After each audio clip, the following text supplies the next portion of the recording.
What's up, guys? It's Kyle recording and Chad at Alldogs Offroad. What we have here is a brand spanking new 22 Nissan Frontier Pro4x. It even still has the factory running boards on it, which are a $750 piece, by the way.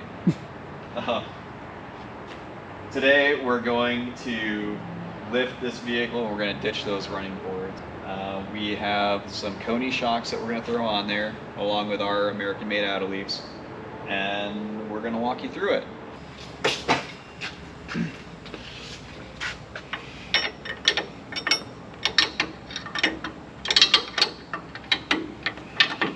Is that a 19? Yeah.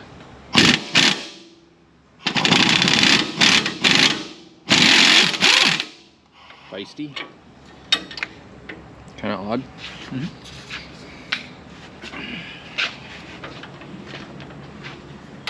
Might be a little stuck. There we go.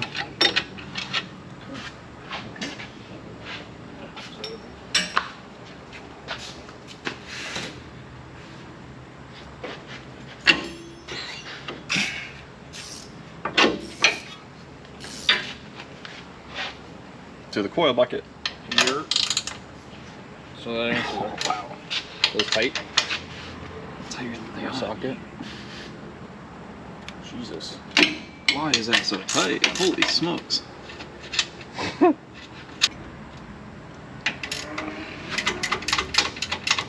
Once it comes loose though, it comes right off. Yep.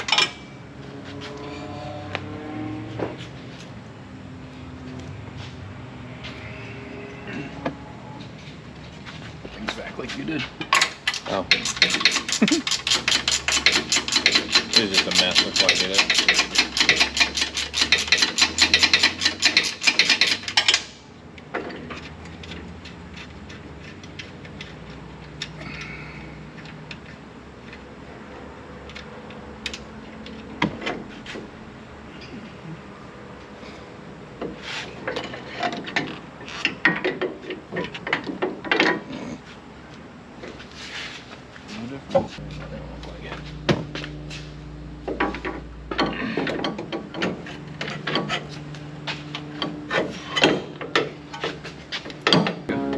That should get you in and then go where you need to be.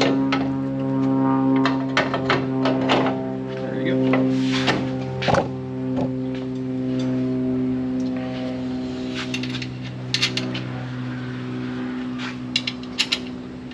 We can start without the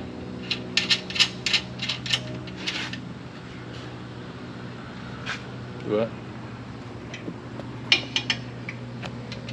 I'll stop recording once we get it bolted in and then we're...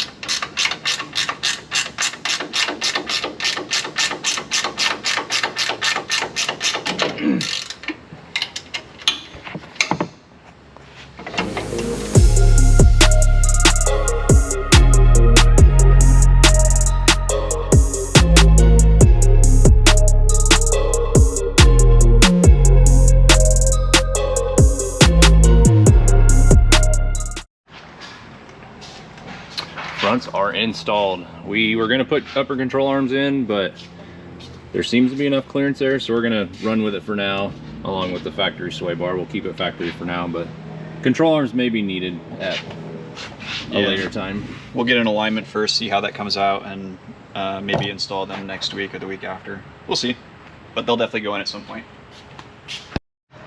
So this is the rear of the 22 Nissan Frontier, and there are a couple interesting things that or a couple interesting changes. First of which you'll notice is the bump stop is now attached to the frame, and it's a nice bump stop too. The U-bolt plate has a nice perch, flat perch here too. Yeah, it's really nice. Leaf springs appear to be about exactly the same. One other thing you'll notice too is there's now a rear sway bar, which we may end up keeping or deleting. We haven't decided yet. It appears that if we lift about 1.5 inches, 2 inches, that there's not going to be any clearance issues. So we might start by leaving it on, and we'll see how it does. All right, Chad stepped out real quick, take a phone call. So we have disconnected the sway bar off of its brackets, we released the shock, took the brake lines, ABS lines off, and we've also taken these out just for precautions. That way we got plenty of play. Now we're gonna add the leaf.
We finished up the install and we've driven the truck around all weekend, and as you can see, it's sitting really nicely.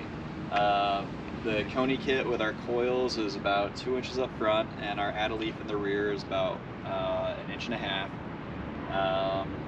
You can definitely tell a big difference going from the factory Bilstein 4600s to the Koni shocks. Kyle, what do you think? Yeah, it rides.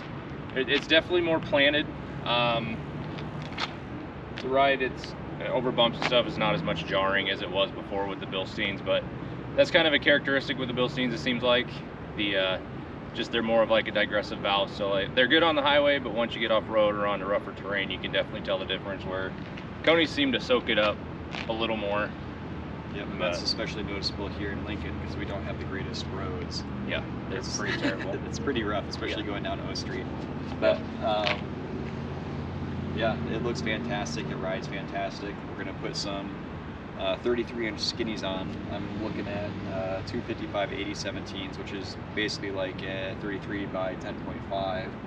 So hopefully the next week or 2 weeks we'll have some bigger tires on there, and then sometime after that in October it'll get its first wheeling trip in. Probably take it out of Tuttle, or maybe do something a little bit more extreme too.